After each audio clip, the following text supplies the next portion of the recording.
Hi everyone, welcome back to the channel. So we are fitting a kitchen today. Here's the visual of how it's going to look. So I've got nice dark navy units with stone white worktops, chrome handles, etc. So the units are all pre-made, which is very handy for us. Doors are all on, drawers are all in, etc. So we've unboxed them, checked for damage first of all, and then the first port of call is going around putting all the feet on. So we've got these small lugs, if you like, that locate into these pre-drilled holes. Then you get a screw pack for each of them. So these particular ones, 4 screws all around, and then you pop the feet in like so, and then these feet adjust up and down to suit how level the floor is. So once you've got these all footed up, we follow the plan that shows where all the units go. They're all numbered, so we read the number on the box or the unit size. We've got 700, 800 millimeters, this is all the way around. So how I typically do it is fit all the base units first, then get the wall units on after, because I can plumb up from those.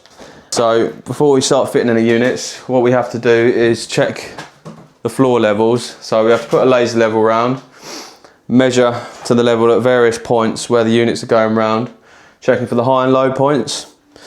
And yeah, if we start at the highest point and wind the feet up, then that means you don't have to necessarily scribe the plinth. But if it's quite a difference between the high and low points, it might be worth starting from the low point and then scribing the plinths around. As I say, it depends really how badly out the floor is. I haven't checked it yet, but this is new. This is an extension, so this should be pretty level. I think it dives down a bit over there. So yeah, as you can see, we've got quite a few boxes still to go through. So we'll just unpack these one by one, going through the different numbers.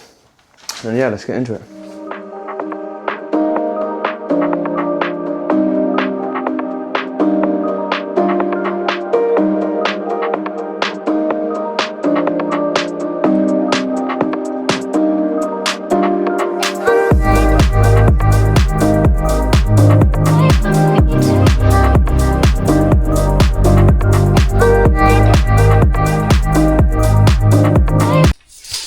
I'm just going to show you quick how we're finding our high and low points of the floor. So you can see there, the laser, that's 1292 millimeters. So I know there's units running along this wall and coming around that way. So if I come over here, check this point here without covering it. See, this is lower than that because look, that's 1285. You see that?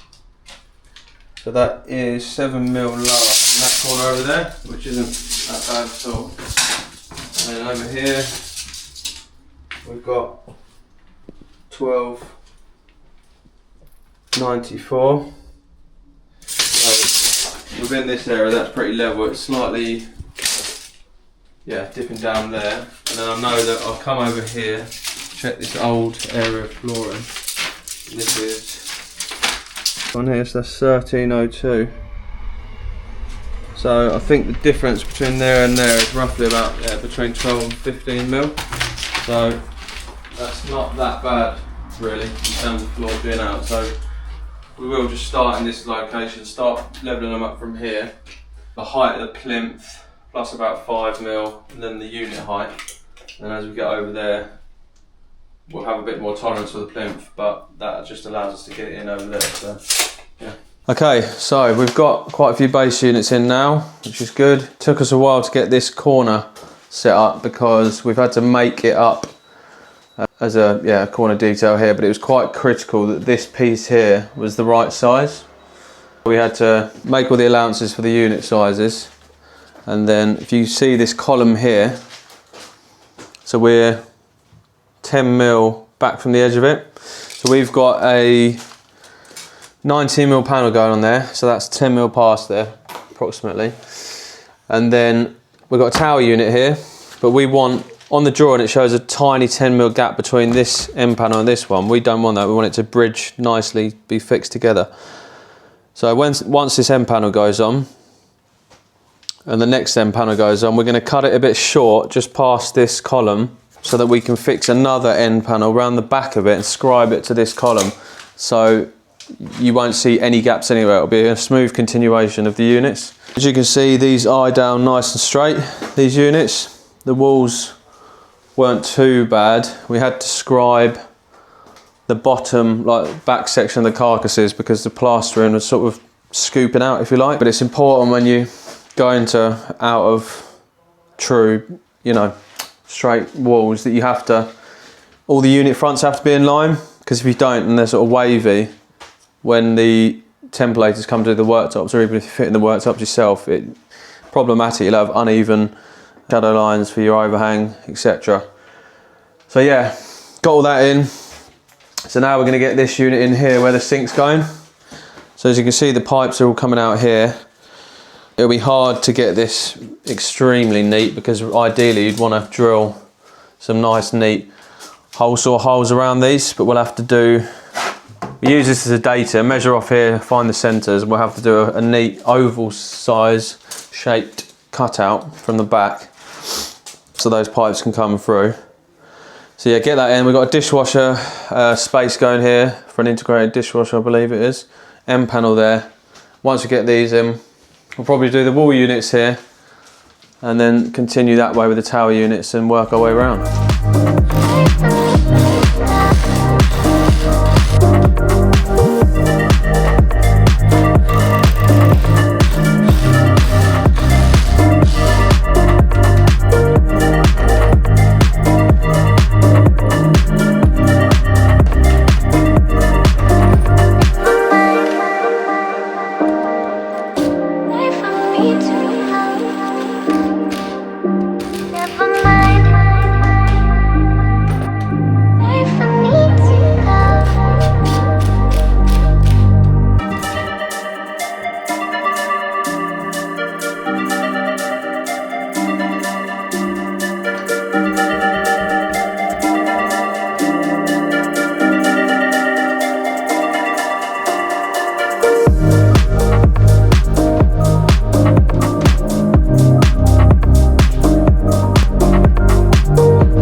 So we've got most of the wall units up here bar one. There's a slight issue that I'm going to show you in a second, why we haven't put that one on yet. So yeah, we've got these left hand hinging, we've got this top opener with an extractor that we've cut in there. So that's all in there. We've got to put caps on the screws. Got this nice detail on the end panels inwards, so you can see that obviously when you're making your dinner or whatever. Yeah, I've got an end panel and filler piece to make that look completely fitted at that end. So what I'm going to do is show you how the units fit to the wall, because they're all different with different kitchen brands. So this particular one, so this pushes into these pre-drilled holes.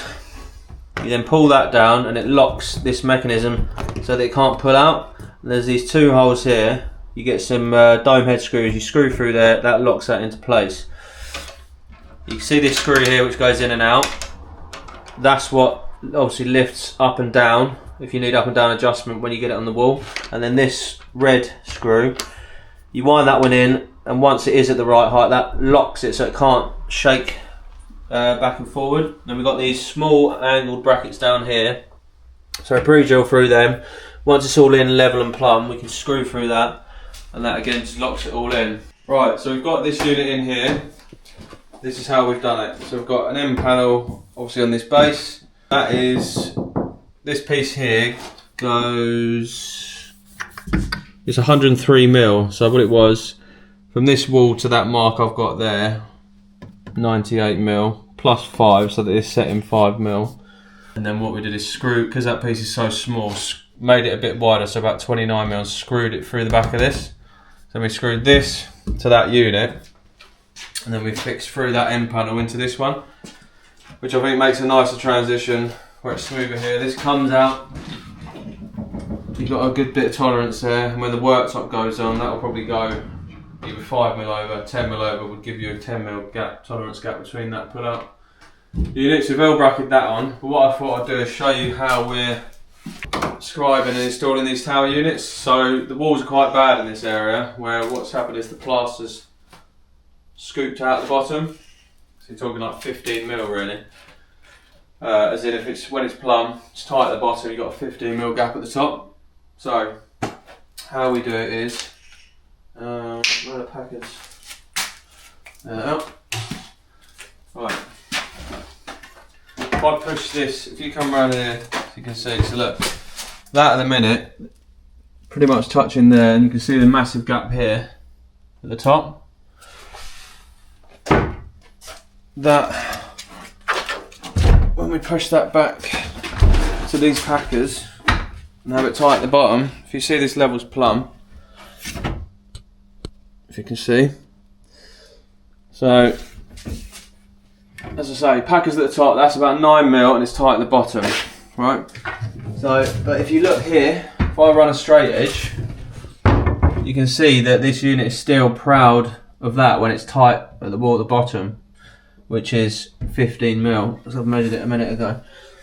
So, you get 15mm worth of packers. You come around here so you can see what I'm doing here. And then you hold this and put a pencil where my finger is. I can't really do it because I haven't got enough hands. I've already marked it though. So yeah, you have a pencil here and just run it down the wall all the way down. So that will follow any undulations in the wall all the way down. So when we jigsaw that off all the way up, that'll push back tight to the wall, be plumb, and it'll be in line with the front of that unit. But the same obviously on this side. Bit harder because you can't really run the packers down because it's behind the unit. So I've run it where I can, and if needs be I'll just take more off, you know, where we can't reach to mark it. So I'll show you once we get them all in. Okay, so as you can see we've got the tower units in now, scribed to the wall. These walls are quite out, so we did well to get them fitted nicely. So yeah, they're all in now, ready to fit the appliances in these. We've got a fridge, freezer in there, and an oven and integrated microwave. All these units are in now, tied in. This one here, getting a 350 sent out, so that'll fit nicely against the column, because the 400, yeah, just went over there, so it wouldn't look as nice. So yeah, dishwasher's in over there, just got to level it all up, get the door on it, all the handles, etc. So I'll just show you what we've done here. It's a bit of a tricky detail. So there's a wine cooler going in this gap here. 300ml, well 295, we've made a 300 gap. So this is what the tricky thing is about kitchens sometimes. You have to plan ahead quite a lot and yeah, do a lot of secret fixes. So we've got this end panel here, obviously one each side. That's going to go in there. And then we've got this filler piece here. So we've had to make up these two pieces first. And then for a hidden fix in there, we've got these blocks behind there. But obviously you would never get a drill behind there. So yeah, we had to make this up as one unit. And the reason we've had to leave this overhang here is because that overhang's now we're going to attach it to this corner unit here. We've got to put if you see here, look, we've put a packing piece screwed in there. So we'll screw from the inside of that through that into this piece here, and that will lock that in. And obviously we've got to put L brackets tying that to the wall. So yeah, we've got a corner, this one there forming the corner, 300mm one there. This is like a breakfast bar area, and then we've got a wine storage, and the overhang of the worktop will go there. So I'll update you in a bit.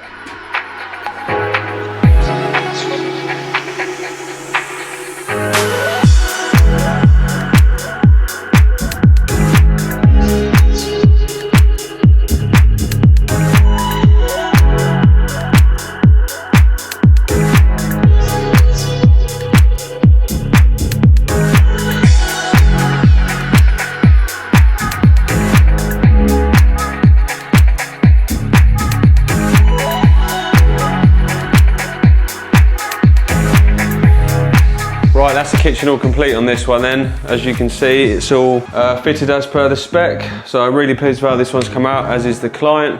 They've had the floor laid as well, which makes it sort of pop really nicely with the colours and stuff. So yeah, all in all, very pleased again with how it's come out. So thanks for watching this one, and I'll see you next time.